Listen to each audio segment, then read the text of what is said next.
I'm the king. I am supreme. I am. I am. I am the king. I am supreme. I am.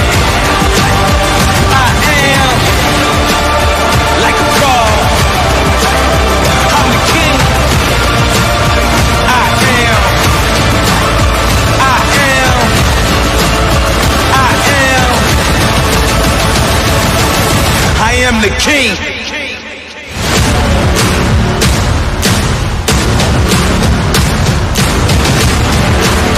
Yeah, yeah, I am king. Can you guys believe it's been a year this month since the last time I streamed live? Life has been doing what life does. Unfortunately, let me say something right out front.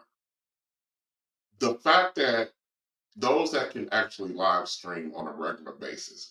Let me tell you guys something for those of you who don't actually do the live streaming or do or try to work a little bit on YouTube, is the fact that if you don't have somebody who can support you with the other stuff that needs to happen in the life, this becomes hard to do when you're trying to push a boat. It's like pushing a massive boulder uphill by yourself. That's what it is. So, but I've just kind of relegated myself to, I'll pop in, do something when something is moving me. And today's subject has been moving me for a year because I plan to do this back in January. So it's been a minute. So thank everybody who came. Thank those of you who are here. We are not going to waste any time. 90 minutes. Shout out to Messy with Sean. She's live. Copa's going to be live in a little bit. So I want to get my shit off so I can go and aggravate them in their chat. Shout out to Take Heed to the Message because she constantly likes to aggravate her husband. So let's get it cracking, okay?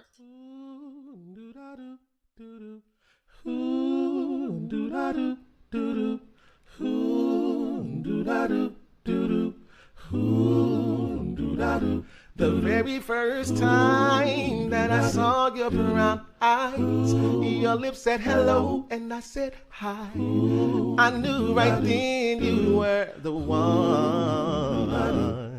but I was caught up in physical attraction. But to my satisfaction, you were more than just a face. And if I ever fall in love again, I will be sure that the lady is a friend. And if I ever fall in love so true, I will be sure that the lady's just like you,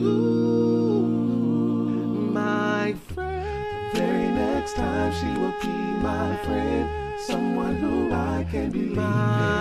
The very next time she will be my friend, someone who I can believe in. The very next time she will be my friend, someone who I will make sure that the lady's just like you. Yeah, listen.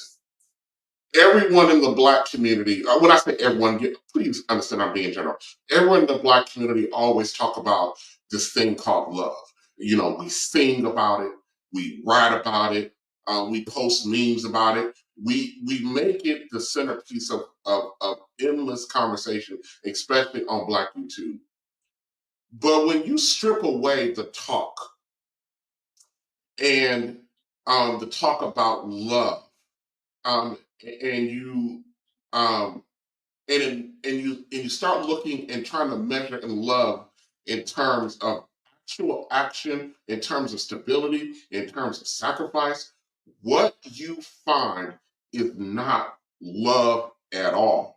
What you find actually is chaos. What you find is actual selfishness. What you find is actual brokenness disguised as affection. Now, if you've been around this space for any number of time, the Black YouTube space, any number of time, any length of time, you will always hear everybody talk about the numbers and what the cold numbers say.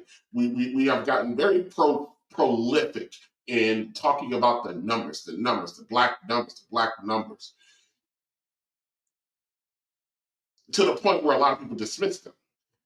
But it's hard to overlook them when you actually start to sit down and you sit with these numbers and what they actually mean. So the cold, hard numbers say that in 1970, just over 35% of Blacks were born to unmarried mothers.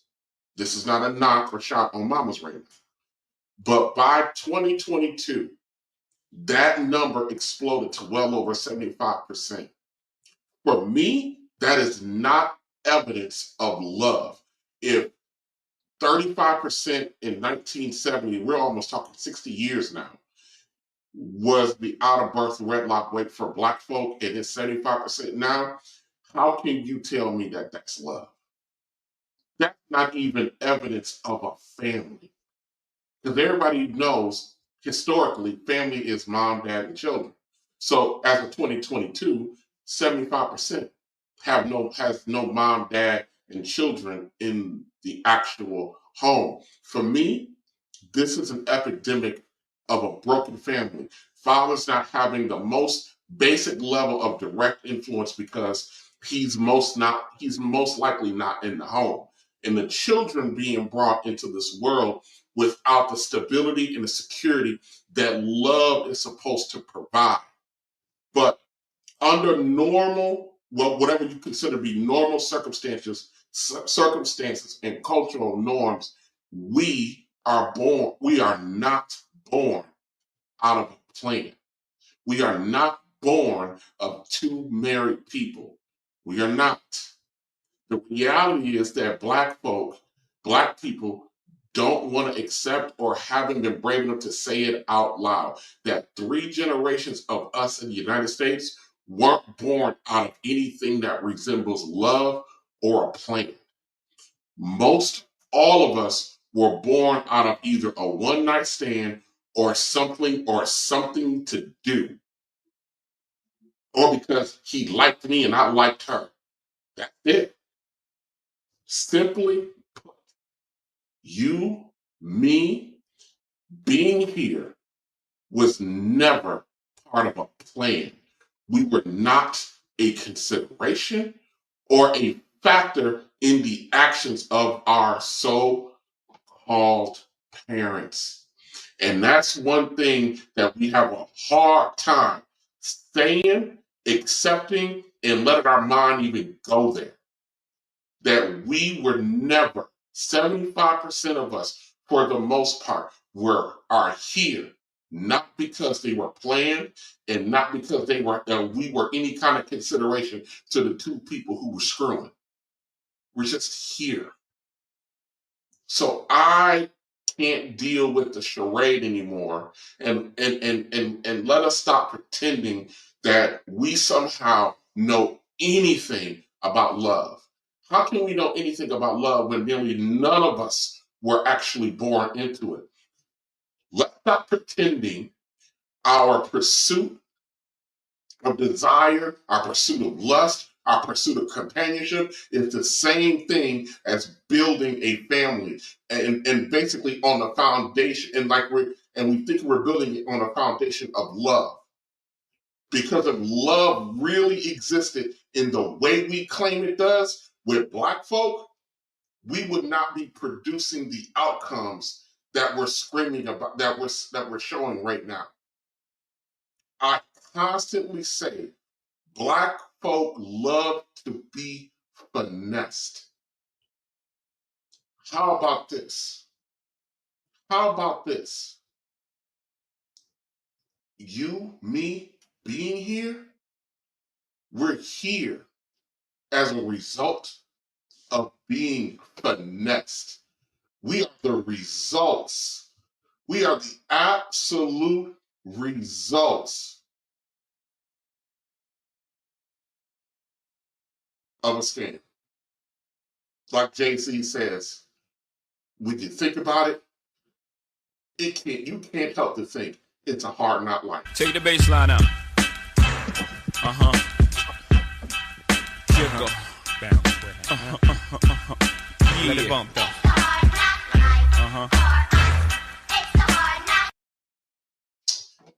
I see somebody said something's up with my microphone. Let me take a look at it real quick. Let me see.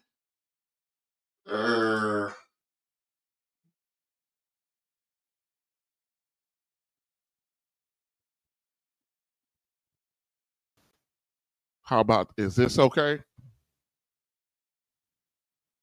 Is this okay? I don't know. I'm trying to see. Hold on. Let me look at the audio. Default microphone, desktop mic. Yeah. Let me see. I hope that's it. I don't know. Yeah, I don't know. Okay, cool. But yeah, most of us were born as a result of a scam, whether we believe it or not. And I say constantly, we love to be finessed. And the fact that we're here, 75% of us are here because of some kind of finessing that took place. Now, let me talk a little bit about what love is supposed to mean. A lot of people describe love in terms of a feeling. I love you. They talk about feeling. When you talk about somebody want to be with somebody, they talk about, oh, I want to be with them because I love them. Why are you with them? Because I love them. We talk about love in terms of a feeling. In my position has been for a long time, love is not a feeling, but we describe it as a feeling. But if you actually look at it, love is a verb. Because I know a lot of us didn't graduate from high school. I mean, maybe we did, but maybe we didn't do so good in English class or grammar class. Let me define what a verb is. A verb is a word that expresses action. So if love is a verb, that means love is an action. So in other words, love is what you do. Baby, love is a verb. Love is a verb. See, you only heard say this more like a word. But baby, I should have showed you more than I told you. I should have been making love like I was supposed to. Love is a verb, yeah, yeah. It's something you earn. But baby, you're worth it. Girl, you deserve it. My lesson is learned. Love is a verb. Love is what you do. Real quick before we go any further, let me go ahead and acknowledge the super chat from my boy Freezy at the No Captivity show. Thank you, Freezy, for the $10. He says, keep being the truth, TJ. I will do what I can, brother. I wish I had all my sound effects and stuff loaded up, but I don't. That's what happens when you go on for a while. But I don't. Let me see. No, I ain't got nothing that I can even. Let me see. What can I give you? How about the Stone Cold Steve Austin glass shake? There you go. For the buddy.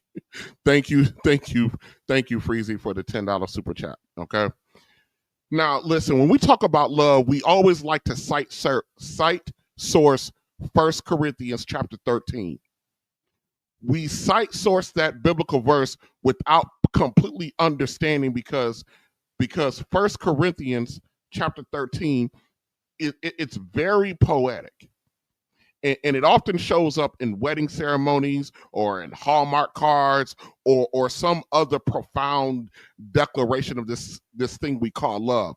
So we use this Bible verse as the gold standard of identifying and describing what love actually is. And some of us try to use it as a weapon to illustrate that the one who broke us couldn't have actually loved us because they did not express their love in the way that 1 Corinthians chapter 13 actually says that we should.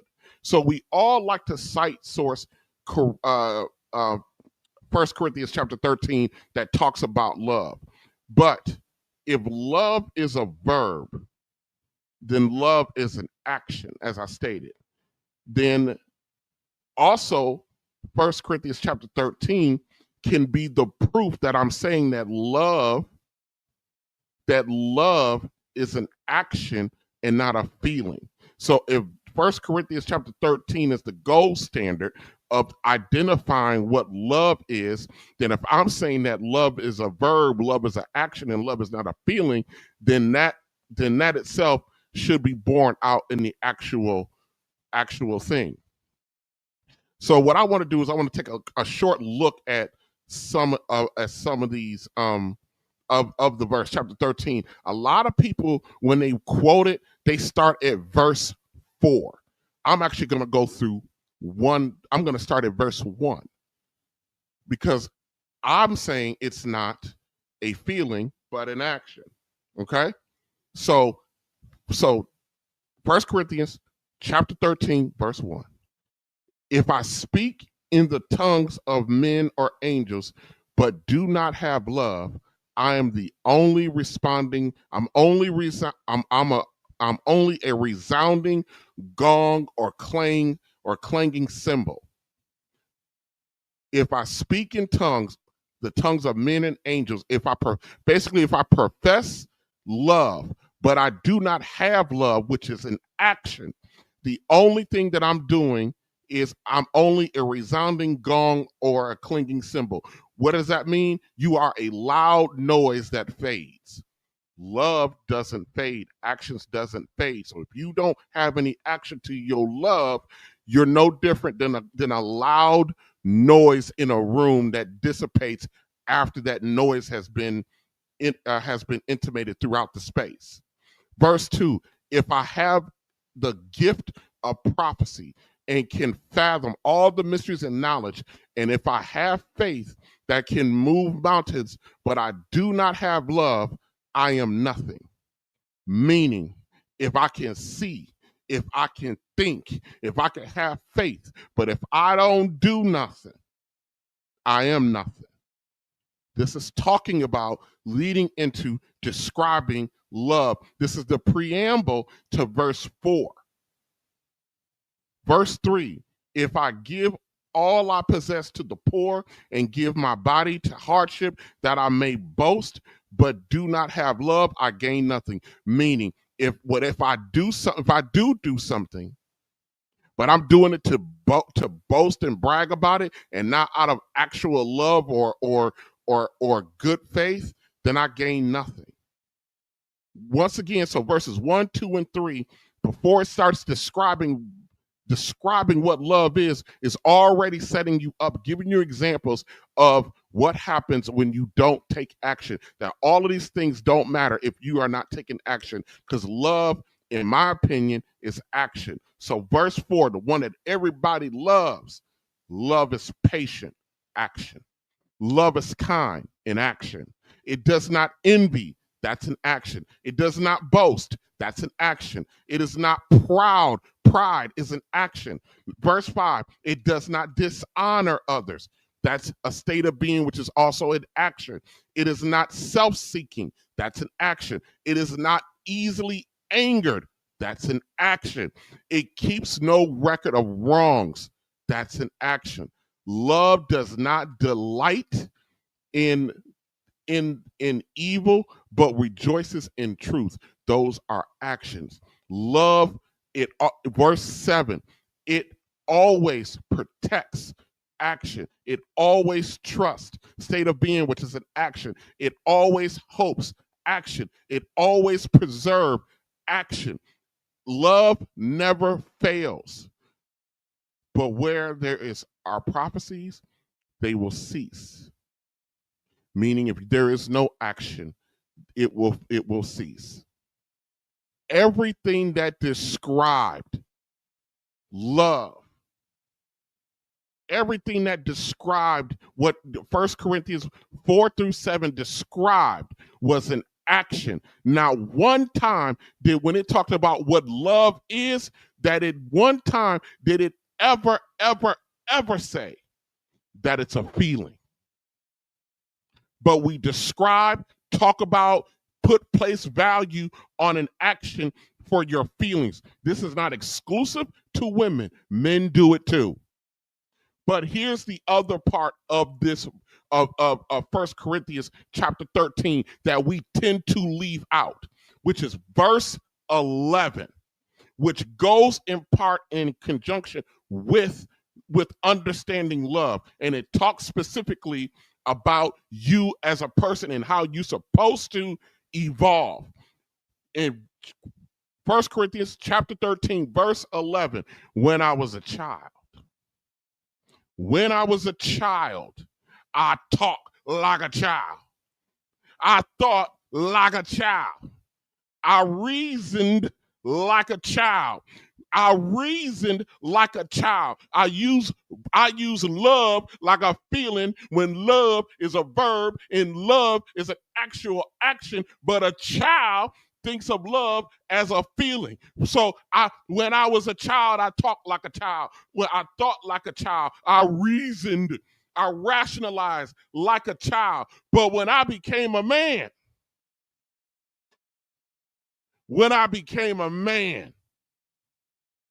I put the ways of a child behind me. Can somebody praise dance for me? Oh, I feel like praising him today.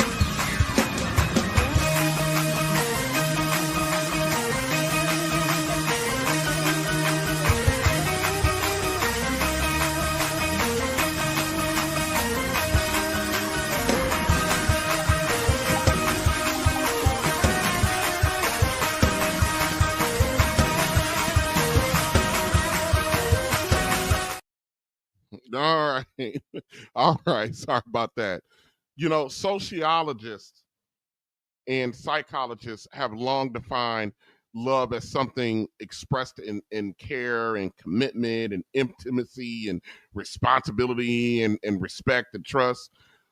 Love is proven not in what you feel, but what you do. Raising a family is one of the most purest demonstrations of what love actually is. It is a decision to put someone else's needs above your own day after day, year after year. It is an action. It's what you do. And at its core, the decision to bring a life into this world should reflect the desire to nurture and to bond and to sacrifice. Married couples often have children as an expression, as a way to demonstrate to the world that they have some kind of love and stability to share. Historically, people plan, prepare, and build because they want their offspring, their legacy, as we like to say now, to be born into an environment where this thing that we call love is not just a word, but a structure that they can live on. Love is an action. Structure is an action. It absolutely is. You know, but when you have 75% of our children are born outside of that structure, what does that say?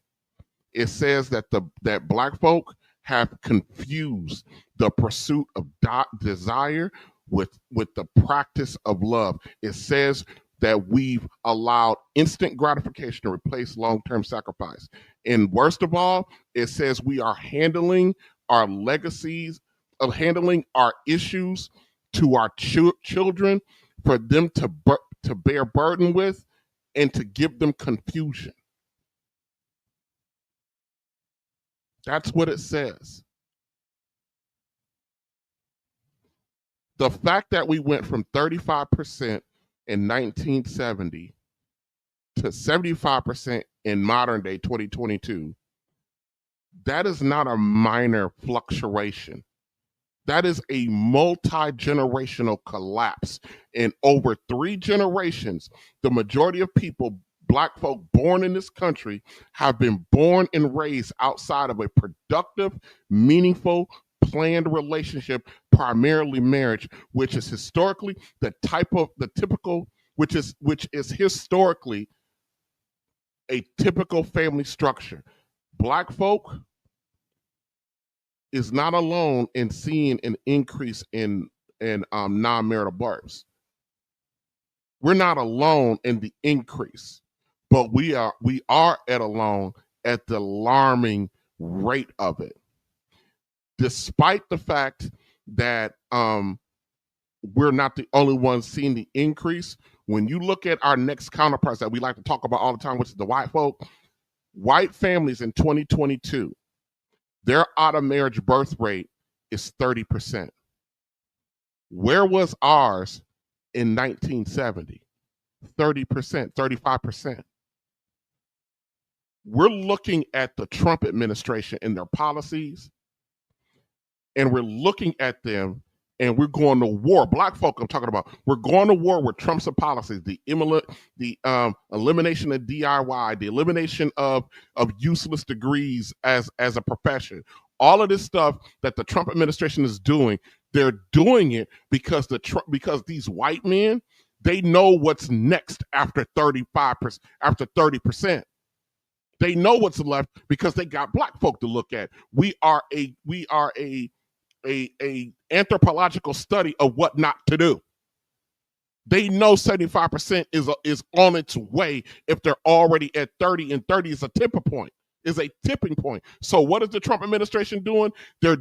Every one of their policies, if you sit back and look at them, every one of their policies is aimed to bankrupt white women and stop them from doing what black women are doing, and to try to force them back into some kind of cooperative structure with their men. Will we be affected by it to a degree? Yes, but they're not thinking about us. Even though we're fighting them, they're thinking about their own self, their own survival, their own development. Their birth rates are low, even though their out-of-birth rates are going up. They're worried about extinction. So all of these policies that we're out here in the front lines for, they're doing it to try to get their women back in line before their 30% turns into 75%. And they got the institutional structure to do so.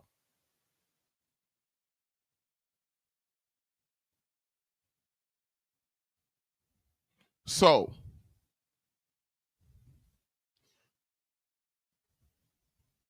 while America as a whole has kind of shifted and out-of-birth wedlocks are going up, black folk has taken this to the fucking extreme. Have taken it to the extreme.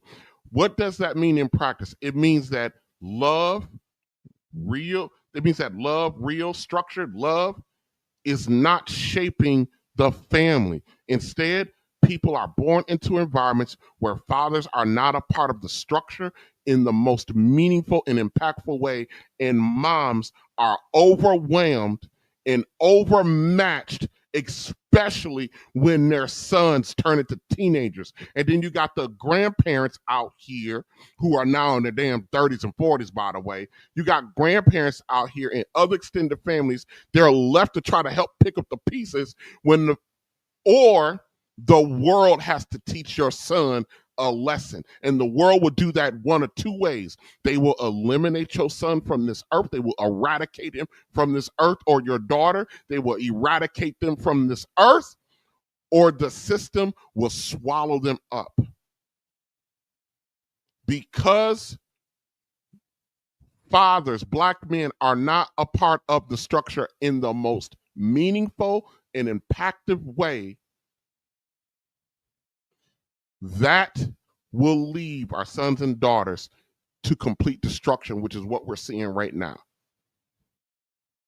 What's what we're seeing right now. We're the outcomes of that. Now, here lies the contradiction. We talk endlessly about love because our actions prove So our contradiction. We talk about love endlessly, but our actions prove otherwise. We glorify love in our songs and our movies and our conversations. When we're talking about, we need to fix this, we're talking about love. But when it comes to the most tangible expression of love, building a family, we have and continue to fail miserably. Despite us knowing better, we actually know better. And we choose failure every day. We've replaced love with survival, with a survival flex. When you hear Black folk talking about how they made it, you got to hear some down in the gutter, hard luck, had to crawl out of the sewer through 8 layers of hell just to make it, just to have, or whatever. We replace love with a survival flex. We replace devotion with lust. We replace commitment with short-term desire. And when the products of that come, which is the kids, they become the victims of this confusion. And just like my buddy says all the time, who's actually live right now, we do this every day, and it's always wash, rinse, repeat. Shout out to Messy Michonne. Oh. Makeup, weave. Hey, spiders, makeup, weave. Hey, we got a new song. We got a new song. You all are the gift that keep on giving us, on giving us, on giving us, on giving us, on giving us, on giving us. Hey. Hey. Makeup, weave. Hey. Spiders, makeup, weave.